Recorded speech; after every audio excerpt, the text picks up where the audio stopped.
A recent observational study on acne reported a statistically significant relationship between acne severity and dietary factors such as chocolate and dairy products, both of which I have videos about. But this surprised me. Sunflower seed consumption? When I think sunflower seeds, I just think good whole food source of nutrition, found to lower cholesterol levels as much as almonds, which is pretty good. There are, however, right and wrong ways to eat them. If you sit down and eat a pound of unshelled sunflower seeds, just eat them with the shell still on, you can end up corked with a fist-sized mass of shredded sunflower seed shells. How could a doctor diagnose such a thing? By the colonic crunch sign, of course. Sounds like a breakfast cereal served in hell, but rather it's when you palpate a large, crunchy rectal mass. I've got a picture for you, of course. Can end up a sharp, thorny mass, which is why the so-called sunflower seed syndrome has been described as a prickly proctological problem, lamenting that people who consume health foods occasionally fall into the trap of believing if some is good, more is better. It's not the amount, though.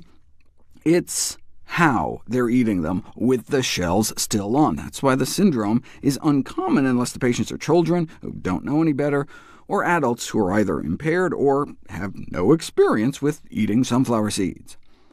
Most cases involve younger children, but here researchers describe a psychologically sound 13-year-old, stressing the importance of the role of the parents to guide their children about the potential problems associated with the ingestion of too many unshelled seeds. You can overdo even shelled seeds, though, because of just the nature of sunflowers. They're good at drying up the naturally occurring heavy metal cadmium out of the ground, so end up with higher levels than most foods, even if grown in relatively uncontaminated soil. Though people who consume large amounts of sunflower seeds don't seem to suffer any untoward effects, or even end up with detectably higher cadmium levels. Here they defined large amounts as greater than an ounce a week, which is like a handful, about 150 seeds.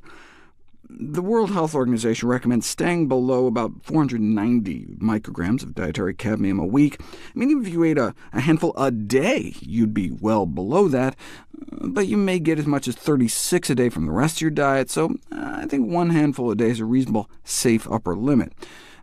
Yeah, but will it give us acne? You don't know until you put it to the test.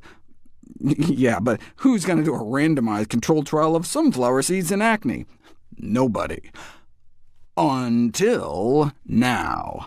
After all, consuming sunflower seeds is a very enjoyable way of participating in a clinical trial. 50 young adults were randomized to eat sunflower seeds or not for a week.